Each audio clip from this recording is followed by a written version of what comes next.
Guys welcome back to my YouTube channel. അപ്പോൾ ഞാൻ ഇന്ന് വന്നിരിക്കുന്നത് ഒരു അടിപൊളി പ്ലം കേക്കുമായിട്ടാണ് വീണ്ടും വന്നിരിക്കുന്നത്. അപ്പോൾ ഈ പ്ലം കേക്കിൽ നമ്മൾ സോക്കിംഗ് ഒന്നും ചെയ്യുന്നില്ല, എഗ് ഇല്ല, ബീറ്റർ വേണ്ട, ഓവൻ വേണ്ട, ഒന്നുമില്ലാതെ നമുക്ക് അടിപൊളി ഒരു പ്ലം കേക്ക് ഇവിടെ റെഡിയാക്കി എടുക്കാം കേട്ടോ. അപ്പോൾ ഇതിന് മുമ്പ് നമ്മളൊരു പ്ലം കേക്ക് ഇട്ടിട്ടുണ്ടായിരുന്നു. അപ്പോൾ അതിൽ നമ്മൾ സോക്കിംഗ് ഒക്കെ ചെയ്യുന്നുണ്ടായിരുന്നു, ആൽക്കഹോൾ യൂസ് ചെയ്യുന്നുണ്ടായിരുന്നു, എഗ്ഗ് യൂസ് ചെയ്യുന്നുണ്ടായിരുന്നു. അപ്പോൾ ഇതൊക്കെ യൂസ് ചെയ്യാത്ത ആൾക്കാരും ഉണ്ടാവുമല്ലോ. അപ്പോൾ അവർക്കും ഇത് ട്രൈ ചെയ്യാം, ഇല്ലെങ്കിലും ഇത് ട്രൈ ചെയ്യാം കേട്ടോ. അത്രയും നല്ല ടേസ്റ്റാണ് ഇത് കിട്ടിയിരിക്കുന്നത്. അപ്പോൾ ഒട്ടും സമയം കളയാതെ നമുക്ക് വീഡിയോയിലേക്ക് പോകാം. വീഡിയോ ഇഷ്ടപ്പെടുകയാണെങ്കിൽ ലൈക്ക് ചെയ്യാനും ചാനൽ സബ്സ്ക്രൈബ് ചെയ്യാനും കമൻറ്റ് ചെയ്യാനും മറക്കരുതേ. അപ്പോൾ ആദ്യം തന്നെ നമുക്ക് വേണ്ടത് നമ്മുടെ പഞ്ചസാര ക്യാരമൽസ് ചെയ്യുക എന്നുള്ളതാണ്. അപ്പോൾ നമ്മളിവിടെ പ്രത്യേകിച്ച് സോക്കിംഗ് ഒന്നും ചെയ്യുന്നില്ലാത്തത് കൊണ്ട് തന്നെ നമ്മൾ ആദ്യം തന്നെ ഈ ഒരു പ്രൊസീജിയർ ചെയ്ത് വെക്കണം. അപ്പോൾ ഇതാ ഞാനൊരു 3/4 ഗ്ലാസോളം പഞ്ചസാര എടുത്തിട്ട് ഈ ഒരു പാത്രത്തിലേക്ക് നികത്തി തന്നെ ഇട്ട് കൊടുക്കുന്നുണ്ട്. അപ്പോൾ നമ്മൾ പെട്ടെന്ന് ഇളക്കൊന്നും വേണ്ട. ഇതിങ്ങനെ ലോ ഫ്ലെയിമിൽ വെച്ചിട്ട് കണ്ടില്ല, ഇങ്ങനെ നമുക്ക് ഫുള്ളായിട്ടൊന്ന് ആക്കി കൊടുക്കുക. എന്നിട്ട് ലോ ഫ്ലെയിമിൽ വെച്ചുകൊണ്ട് തന്നെ നമുക്കിതൊന്ന് ക്യാരമൽസ് ചെയ്തെടുക്കണം. നമ്മൾ ഒരിക്കലും തീ കൂട്ടി വെക്കാൻ പാടില്ല.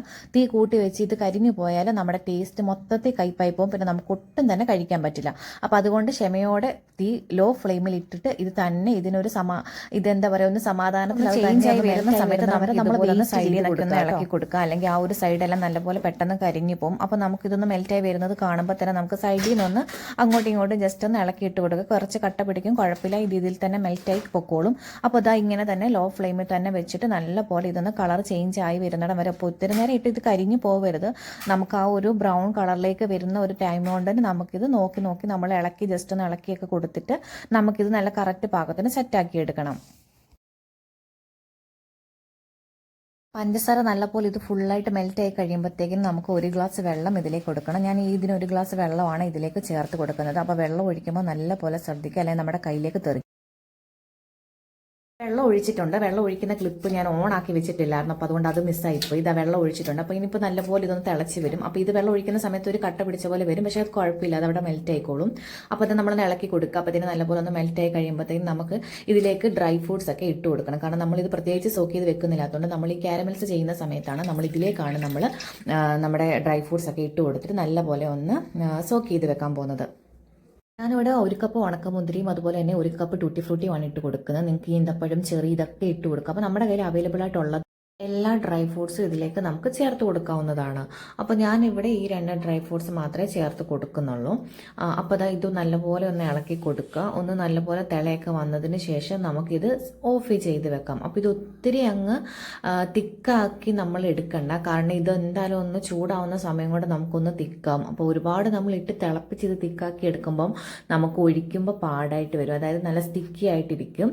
അപ്പോൾ ഇത് ഒരല്പം ലൂസ് എന്ന രീതിയിൽ നമുക്ക് ആ ഒരു ടൈമിൽ ഓഫ് ചെയ്ത് കൊടുക്കാം. അപ്പോൾ അതിനു മുമ്പ് ഞാനിവിടെ ഓറഞ്ചിൻ്റെ സിസ്റ്റർ തൊലിയാണ് ഇതുപോലെ ഈ വെള്ളയില്ലാത്ത ഭാഗം ഞാനിവിടെ പീലർ വെച്ചിട്ടാണ് ഇത് എടുത്തിരിക്കുന്നത്. അപ്പോൾ ഇതിലേക്ക് നാരങ്ങയുടെ സിസ്റ്റൊക്കെ ചേർത്ത് കൊടുക്കും. അപ്പോൾ ഞാനിവിടെ ഓറഞ്ചിൻ്റെ തൊലി മാത്രമേ എടുത്തിട്ടുള്ളൂ. അപ്പോൾ അതും നമ്മളൊരു പിഞ്ച് ഇതിനകത്ത് ഒരു സ്പൂണോളം ഇതിലേക്ക് ഇട്ട് കൊടുത്തിട്ടുണ്ട്. എന്നിട്ട് നമുക്ക് ഇതൊരു ചൂടോട് കൂടി ഓഫ് ചെയ്തിട്ട് വേറൊരു പാത്രത്തിലേക്ക് മാറ്റി കൊടുക്കാം. അല്ലെങ്കിൽ ആ പാത്രത്തിൽ തന്നെ ഇരുന്ന് ആ ചൂടിൽ ഇത് വീണ്ടും സെറ്റായിപ്പോവും.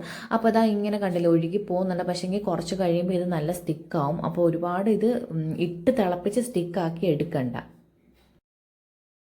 ഇനി നമുക്ക് ഒരു 1/4 ഗ്ലാസ് പഞ്ചസാര പൊടിച്ചെടുക്കാം. അപ്പോൾ അതിൽ ഞാൻ മിക്സിയുടെ ചെറിയ ജാറിലേക്ക്, അപ്പോൾ ഇതിനകത്ത് ഞാൻ ഓൾറെഡി ഗ്രാമ്പ് പൊടിച്ചതാണ്. അപ്പോൾ അതുകൊണ്ട് ഞാൻ ഈ മിക്സിയുടെ ജാർ കഴുകുന്നില്ല, കാരണം വെള്ളമായി ഒന്നും ഇല്ലാത്ത നല്ല ഫ്രഷ് ആയിട്ടുള്ള ജാറിലൊക്കെ വേണം, അല്ലെങ്കിൽ പാത്രങ്ങൾ, സ്പൂണൊക്കെ വേണം നമുക്ക് യൂസ് ചെയ്യാൻ വേണ്ടി.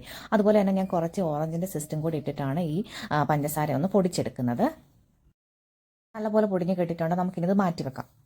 അപ്പോൾ നമ്മൾ ഇനി ഇവിടെ ചേർക്കാൻ പോകുന്നത് 1 കപ്പ് പാല്, അതുപോലെ തന്നെ 1 കപ്പ് തൈര് കേട്ടോ. അപ്പോൾ നമ്മളിവിടെ മുട്ട ചേർക്കുന്നില്ല എന്ന് പറഞ്ഞിട്ടുണ്ടായിരുന്നു. അപ്പോൾ അതിന് പകരമായിട്ടാണ് നമ്മളിങ്ങനെ ചേർക്കുന്നത്. റൂം ടെമ്പറേച്ചറിലുള്ള പാലും അതുപോലെ തന്നെ തൈരുമാണ് നമ്മൾ ചേർത്തിരിക്കുന്നത് കേട്ടോ. അപ്പോൾ ഇത് രണ്ടും കൂടെ നല്ലപോലെ ഒന്ന് മിക്സ് ചെയ്ത് എടുക്കുക. ഇനി നമുക്കിതിലേക്ക് ഒരു സ്പൂണോളം വാനില എസൻസും കൂടെ ചേർത്ത് കൊടുക്കണേ. എന്നിട്ട് നല്ലപോലെ ഒന്ന് ഇളക്കി മിക്സ് ചെയ്തെടുക്കാം. ഇനി നമ്മൾ ഇതിലേക്ക് ചേർക്കുന്നത് ഒരു 2 ടേബിൾ സ്പൂണോളം സൺഫ്ലവർ ഓയിലാണ്. അപ്പം ഞാൻ എന്താ കുറച്ച് ഒഴിച്ച് കൊടുത്തിട്ട് ഇവിടെ ഒന്ന് ഇളക്കുന്നുണ്ട്. ബാക്കിയും കൂടെ ഒഴിച്ചിട്ട് നമുക്ക് കുറേശ്ശെ ഒഴിച്ചൊന്ന് നമുക്കിത് നല്ലപോലെ ഒന്ന് ഇതെല്ലാം കൂടെ ഒന്ന് മിക്സ് ആയിട്ട് വരണം കേട്ടോ. എല്ലാം കൂടെ ഒന്ന് യോജിച്ച് വരണം. അപ്പം നമ്മൾ കുറേശ്ശെ ഒഴിച്ചിട്ട് നല്ലപോലെ ഒന്ന് ഇളക്കി കൊടുക്കാം. അപ്പോൾ ഇതവിടെ ഇളക്കി ഒന്ന് മാറ്റി വെച്ചതിന് ശേഷം നമുക്ക് പൊടികൾ എടുക്കാം. ഞാനിവിടെ 1 ഗ്ലാസ് മൈദാപ്പൊടിയാണ് എടുക്കുന്നത്. അതിലേക്ക് ഒരു 1/4 ടീസ്പൂണോളം ബേക്കിംഗ് സോഡയും 1/2 ടീസ്പൂണോളം ബേക്കിംഗ് പൗഡറും അതുപോലെ തന്നെ നമുക്കൊരു പിഞ്ച് ഓഫ് ഉപ്പും കൂടി ഇട്ടിട്ട് നല്ലപോലെ ഒന്ന് അരിച്ചെടുക്കാം കേട്ടോ. ഒരു 2-3 പ്രാവശ്യം അരിച്ചെടുക്കുന്നുണ്ട്, കുഴപ്പമൊന്നുമില്ല. ഇനി നമുക്ക് നമ്മുടെ മൈദാപ്പൊടി ഇട്ട് നമ്മുടെ ഈ തൈരും പാലും ഒക്കെ എടുത്ത് വെച്ചിരിക്കുന്ന മിക്സിലോട്ട് ഇട്ട് കൊടുത്തിട്ട് നല്ലപോലെ ഒന്ന് ഇളക്കി യോജിപ്പിക്കാം. അപ്പോൾ നമ്മളിത് കുറേശ്ശെ ഇട്ട് വേണം നമ്മളിതൊന്ന് മിക്സ് ചെയ്തെടുക്കാൻ വേണ്ടി. എല്ലാം കൂടി ഇട്ടിട്ട് കുഴഞ്ഞ് ഇതായി പോവരുത്. കുറേശ്ശെ പൗഡർ ഇട്ട് കൊടുത്ത് നമ്മൾ ഇതിലേക്ക് ഇട്ടിട്ട് നല്ലപോലെ ഒന്ന് മിക്സ് ചെയ്തെടുക്കാം. അപ്പോൾ ഒരു വലിയ പാത്രം തന്നെ എടുക്കാം കേട്ടോ. അപ്പോൾ ഞാനിതിവിടെ പാത്രം ഒന്ന് ചേഞ്ച് ചെയ്യുന്നുണ്ട്, കാരണം ഞാൻ എടുത്ത ബൗൾ ചെറുതായിപ്പോയി. അപ്പോൾ ഞാനിന്ന് പാത്രം ചേഞ്ച് ചെയ്യുന്നുണ്ടേ. അപ്പോൾ കുറേശ്ശെ നമ്മുടെ മൈദാപ്പൊടിയൊക്കെ ഇട്ട് കൊടുത്തിട്ട് നമുക്ക് ഇളക്കിയിട്ട് നമ്മളിവിടെ അടിച്ചു വെച്ചിരിക്കുന്ന നമ്മുടെ പഞ്ചസാരയുടെ ആ ഒരു പൗഡർ ഉണ്ടല്ലോ, അതും കൂടെ നമുക്ക് ഇതിലേക്ക് ഇട്ടിട്ട് നല്ലപോലെ ഒന്ന് മിക്സ് ചെയ്തെടുക്കാം. അപ്പോൾ അതും കൂടെ ഒക്കെ ഇടുമ്പോഴത്തേക്കിന് നമ്മുടെ പാത്രം കുറച്ച് ചെറുതായി, മീൻസ് അതിന് നമുക്കൊന്ന് ഇളക്കാൻ വേണ്ടിയിട്ടുള്ളൊരു ചെറിയ ബൗളായിപ്പോൾ. അപ്പോൾ ഞാൻ ഇതൊന്ന് മാറ്റിയിട്ട് വലിയൊരു ബൗളിലേക്ക് എടുത്തിട്ട് നല്ലപോലെ മിക്സ് ചെയ്തെടുക്കുന്നുണ്ട് കേട്ടോ. അപ്പം നമ്മൾ എടുക്കുമ്പോൾ കുറച്ച് വലിയ പാത്രം നോക്കി എടുക്കുക, നമുക്ക് ഇളക്കാനൊക്കെ സൗകര്യത്തിനായിട്ട്. അപ്പോൾ ഇതാ നമ്മളെല്ലാം കൂടി ഇട്ടിട്ട് നല്ലപോലെ ഇനി ഒന്ന് മിക്സ് ചെയ്ത് യോജിപ്പിച്ചെടുക്കണം. അപ്പോൾ അത് നമ്മുടെ പൊടികളും അതുപോലെ തന്നെ നമ്മൾ അടിച്ചു വെച്ചിരിക്കുന്ന പഞ്ചസാരയുടെ പൗഡറും നമ്മൾ എടുത്തു വെച്ചിരുന്ന എല്ലാ മിക്സും കൂടെ നമ്മൾ നല്ലപോലെ ഒന്ന് ഇളക്കി യോജിപ്പിക്കുക. അപ്പോൾ ഒരുപാടിട്ട് കുത്തി കുഴച്ച് ഇളക്കേണ്ട, അതായത് ഇതുപോലെ ഒന്ന് നമ്മൾക്ക് ഇളക്കി എടുത്താൽ മതി. എല്ലായിടത്തും എത്തത്തക്ക രീതിയിൽ നല്ലപോലെ ഒന്ന് മിക്സ് ചെയ്തെടുക്കുക.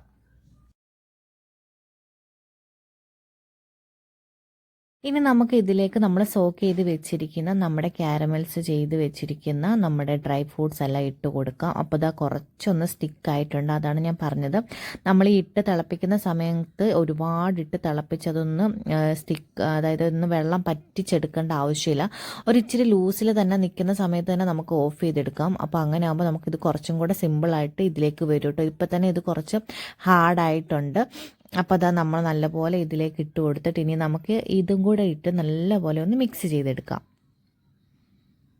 ഒരു 1/2 ടീസ്പൂണോളം ഗ്രാമ്പു പൊടിച്ചതാണ് നമ്മൾ ഇതിലേക്ക് ചേർക്കുന്നത്. അപ്പോൾ നമ്മൾ മറ്റ് സ്പൈസസ്, അതായത് കറുവപ്പട്ടയൊന്നും ചേർക്കുന്നില്ല. ഗ്രാമ്പു പൊടിച്ചതിലേക്ക് ചേർക്കുമ്പോഴത്തേനും ഒരു ഭയങ്കര ടേസ്റ്റാണ്. അപ്പോൾ ഇങ്ങനെയൊന്നും എല്ലാവരും ചെയ്ത് നോക്കുക. അപ്പോൾ ഗ്രാമ്പു പൊടിച്ചത് ഒരു 1/2 ടീസ്പൂണോളം നമ്മൾ ചേർത്തിട്ടുണ്ട്. എന്നിട്ട് ഇത് നല്ലപോലെ ഒന്ന് മിക്സ് ചെയ്തെടുക്കാം. ഇനി നമ്മുടെ ബാറ്ററി ഇങ്ങനെ ഒരു ട്രേയിലേക്ക് നമുക്ക് ബേക്ക് ചെയ്യാൻ വേണ്ടി വെക്കാം. അപ്പോൾ ഞാനിവിടെ ചെറിയൊരു പാത്രമാണ് എടുക്കുന്നത്. അപ്പോൾ അതിലേക്ക് ഓയിൽ ഒഴിച്ച് കൊടുത്തിട്ട് നല്ലപോലെ ഒന്ന് സ്പ്രെഡ് ചെയ്യുക. അതുപോലെ തന്നെ കുറച്ച് നമ്മുടെ മൈദാപ്പൊടിയും കൂടി ഇട്ടിട്ട് മൊത്തത്തിലൊന്ന് സ്പ്രെഡ് ചെയ്ത് കൊടുക്കുക. നമുക്ക് ഈ കേക്ക് നല്ലപോലൊക്കെ ഒന്ന് ഇളകി വരാൻ വേണ്ടിയിട്ടാണ് എടുക്കുന്ന സമയത്ത്. അപ്പോൾ അങ്ങനെ ചെയ്തതിന് ശേഷം നമ്മുടെ ബാറ്ററി ഒന്നും കൂടെ ഒന്ന് ഇളക്കിയിട്ട് നമുക്ക് ഇതിലേക്ക് ഒഴിച്ചു കൊടുക്കാം.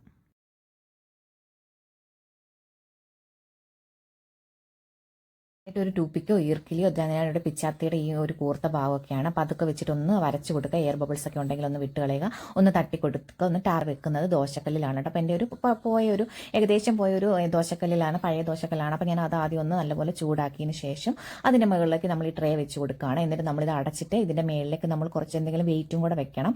അപ്പോൾ ഞാനിവിടെ വെയിറ്റ് വെക്കാൻ എനിക്കൊന്നും ഇല്ലാത്തതുകൊണ്ട് ഞാനൊരു നമ്മുടെ മഗ്ഗിൽ വെള്ളം നിറച്ചിട്ട് അതാണ് ഇതിൻ്റെ മുകളിലേക്ക് വെച്ച് കൊടുക്കുന്നത്. അപ്പോൾ അതാ നമ്മളിങ്ങനെ വെച്ചിട്ടുണ്ട്. ഇപ്പം ഒരു മീഡിയം ഫ്ലെയിമിലാണ് ഇരിക്കുന്നത്. അപ്പോൾ ഇതാ നമ്മളിത് നല്ലപോലെ ഒന്ന് ചൂടായി കഴിയുമ്പോഴത്തേക്ക് നമുക്ക് മീഡിയത്തിൻ്റെ ലോയുടെ ഇടയ്ക്കൂട്ട് നമുക്ക് ഒന്ന് ഫ്ലെയിം ആക്കി കൊടുക്കാം കേട്ടോ. എന്നിട്ട് നമ്മളിനി ഇടയ്ക്കിടയ്ക്ക് ഇത് തുറന്ന് നോക്കേണ്ട. ഒരു 20 മിനിറ്റിന് ശേഷം ഞാനൊന്ന് ചെക്ക് ചെയ്യുന്നുണ്ട്. അപ്പോൾ നമുക്ക് കാണാം. അപ്പോൾ നമ്മൾ ഒരു 20 മിനിറ്റ്സ് കഴിഞ്ഞ് നോക്കുമ്പോഴത്തേക്കിന് സൈഡിൽ നിന്നൊക്കെ ഏകദേശം ആയി വരുന്നുണ്ട്. അപ്പോൾ നടുഭാഗം ഒന്നും തന്നെ ആയിട്ടില്ല കേട്ടോ. അപ്പോൾ ഈ ഒരു സമയത്ത് നമുക്ക് വേണമെങ്കിൽ ഇതിൻ്റെ മണ്ടയ്ക്കൊന്ന് ഡെക്കറേറ്റ് ചെയ്യാൻ വേണ്ടിയിട്ട് കുറച്ച് കാഷ്നട്ടും കിസ്മസൊക്കെ വെച്ച് കൊടുക്കാം. അപ്പോൾ ഞാൻ അങ്ങനെ ഒന്ന് കുറച്ചൊന്ന് ഡെക്കറേഷൻ ചെയ്ത് വെക്കുന്നുണ്ട്.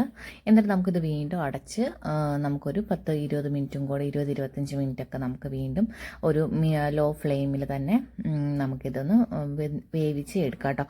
അപ്പോൾ ഇടയ്ക്കൊന്ന് ടൂപ്പിക്കൊക്കെ വെച്ചിട്ട് കുത്തി നോക്കുക ഇത് വെന്തിട്ടുണ്ടോ ഇല്ലയോ എന്നുള്ളത്. അപ്പോൾ ഇപ്പോൾ ഒന്നും ആയിട്ടില്ല, നമ്മൾക്ക് കാണുമ്പോൾ തന്നെ അറിയാം. സൈഡിൽ നിന്നൊക്കെ ഒന്ന് ജസ്റ്റ് ആയി വന്നിട്ടുള്ളൂ, നടുഭാവം അങ്ങനെ തന്നെ ഉണ്ട് കേട്ടോ. അപ്പോൾ നമുക്കിത് കുറച്ചും കൂടെ കഴിഞ്ഞിട്ട് നമുക്ക് നോക്കാം. അതാ നമ്മൾ വീണ്ടും ഒരു 30-35 മിനിറ്റ് കഴിഞ്ഞിട്ട് ശേഷം അപ്പം ഞാൻ ഇടയ്ക്ക് ഒന്ന് എടുത്ത് കുത്തി നോക്കുന്നുണ്ട് കേട്ടോ, ഉള്ളിൽ വെന്തിട്ടുണ്ടോ ഇല്ലയോ എന്നുള്ളത്. അപ്പോൾ ഇപ്പോൾ ഏകദേശം ഒരു 35 മിനിറ്റോളം വീണ്ടും കഴിഞ്ഞിട്ടുണ്ട്. അപ്പോൾ ഇതാ നല്ല അടിപൊളിയായിട്ട് നമുക്ക് നമ്മുടെ കേക്ക് റെഡിയായി കിട്ടിയിട്ടുണ്ട് കേട്ടോ. അപ്പോൾ ഞാൻ തീ ഓഫ് ചെയ്തു.